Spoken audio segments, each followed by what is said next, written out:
you brought it in the episode, which I really appreciate. I think you've probably heard the feedback from the fans already.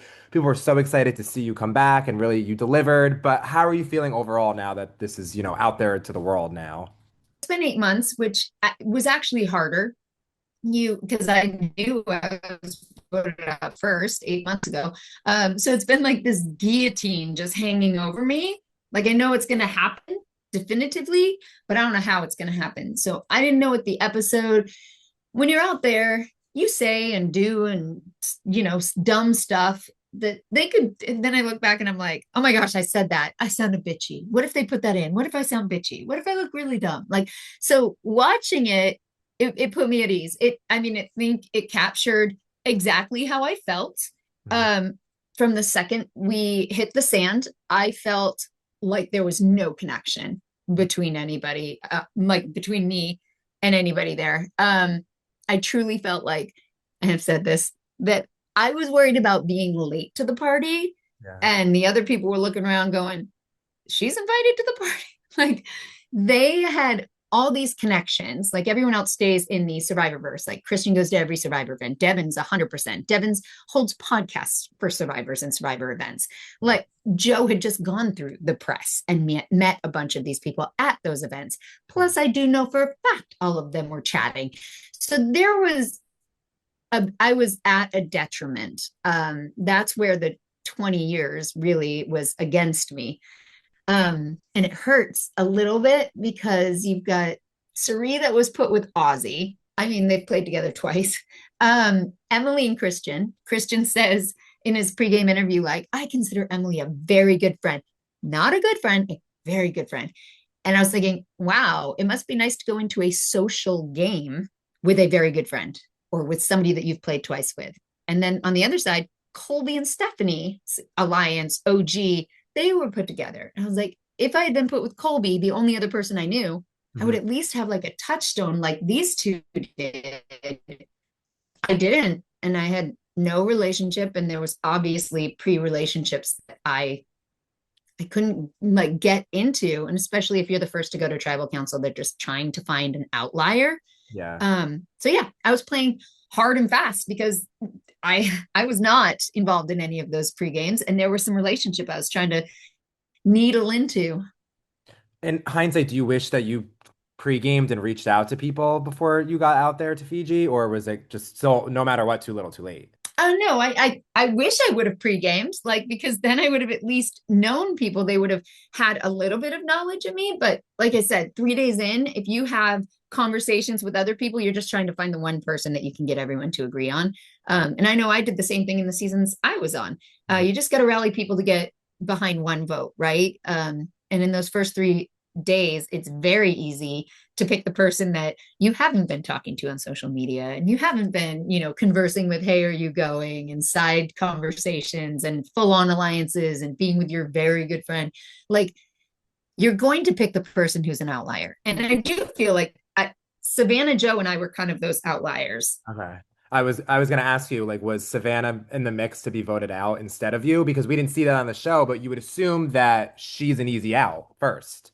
I didn't bring up Cerie's name first. I'll kind of give you a little overview of what I learned last night. Give it to me. Christian, night one or day one, we were kind of done building the shelter and he comes over and we're just chatting and looking around at everyone kind of a little bit away from the group. And we were talking like, hey, this is a good tribe, I didn't think that, but hey, this is a good tribe. And we were like, I was like, who do you think the threats are? Of course he is. Who do you think the threats are? And he goes, I'm gonna go sit by who the threat is. And Christian goes like this, runs over, sits next to Cerie, comes back over 5, 6 minutes later and is like, did you see who I sat next to? I was like, Cerie? He's like, yes. And I will literally like have a lawyer present and make him under oath. He said and did all of this. And this is day one. And then You got he to make that says to happen at the me reunion. verbatim, Get that lawyer there at the reunion. please do. Please call him out on it. Yeah. I'll put a lie detector test on him if he tries to, because obviously he's a good liar. But he says to me when he comes back, he goes, she's a huge threat. And if she gets to a tribe swap or a merge, she'll be in the wind. That's exactly how he said it. She'll be in the wind in his Christian way.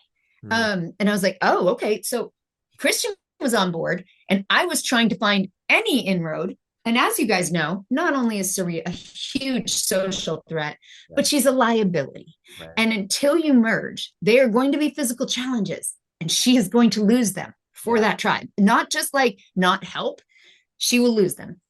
They made it look like it was about 2 minutes after everyone had gone up the wall that we were waiting. Kid you not, check with anyone there. It was 20 minutes Wow. that we sat there waiting for her to throw a ball.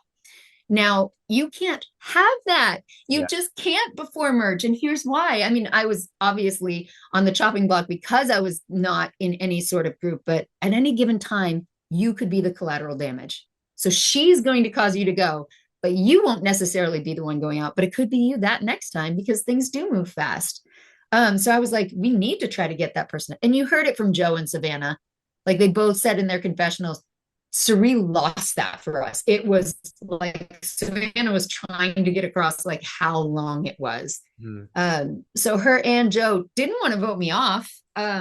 So it's not like they were like in all those alliances, but they also, I was trying to pull them in when we were talking at the water well. I was trying, and Savannah and I had kind of talked about not feeling like where we were.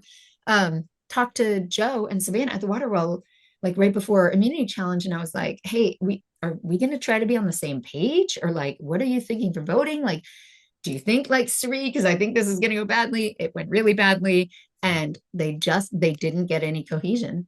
So for these new era players that are playing so fast and so good, and they're more strategic, and couldn't get anything together. Um, Do you think there's an element to it of people don't want to vote Suri out specifically first because of the fan reaction? Or people like, I don't want to get her out first. The fans are gonna be like, this is season 50. Like, is there gonna be, do they fear backlash to knocking Suri out too early? Do you think? yeah, maybe they fear backlash, but I think also Suri definitely had her hand in a lot of pots before going out there. Mm. As the Ponderosa Queen, who Hmm. gets to meet everybody as they come off, and boy, do survivors like to talk. I Uh-huh. hear about everybody's like, I was like, oh my God, I had no contact with anyone. And they're all like, oh, well, this person, this person. So I hear it all. And she had her hand in all the pots. Um, so there's just no getting away from that. Number one, yes, she's a fan favorite. And number two, like if she has a 6 month head start on me on a social game, Yep, I'm effed. that's true. Anyone that you were really bummed to not be on the same starting tribe as? Colby, look at this. Ozzy and Suri. Ozzy's Oh, put there literally to save Suri. yeah. Literally. That's it. So all five OGs, the real old OGs, I only knew one person. Like they put Colby and Stephanie together in an alliance, never like fought for each other, actually. Of Mhm. course they're good. Stephanie spent half the episode talking about how comfortable she felt and how great. What a gift. I would have loved to have been with Colby. We would have absolutely become just like Stephanie and him. We would have been an alliance and we would have been able to pull people in, but Yeah. not with the people I was with. Absolutely not. I was given zero. And they were I kind of felt like I was put on as a sacrifice to Suri on that tribe. Anyone you were surprised from season one or two, or the very, very early seasons that didn't make the cut and wasn't on the season? When, I was watching the spoilers and stuff online before, I was thinking how heavily it was favored in the new school era. And I was thinking, are they really going to try to split it up, old school, new school? But I think that there maybe should have been a couple more in those first 10 seasons because I think they were so big. Like nobody remembers the 20s, so that's fine. But Yeah. like in those first 10 seasons, I think there were a lot more people that you could have picked from. Jenna, thank you so much for taking the time. I think all of the fans are bummed to see you go, but that's the thing with this season is everyone's so good that it feels Yes. like a loss every Yep. tribal, every episode. I'm Yep. sure I agree. it'll continue, but it I was such a agree. pleasure to watch you play again, and it's a pleasure talking to you.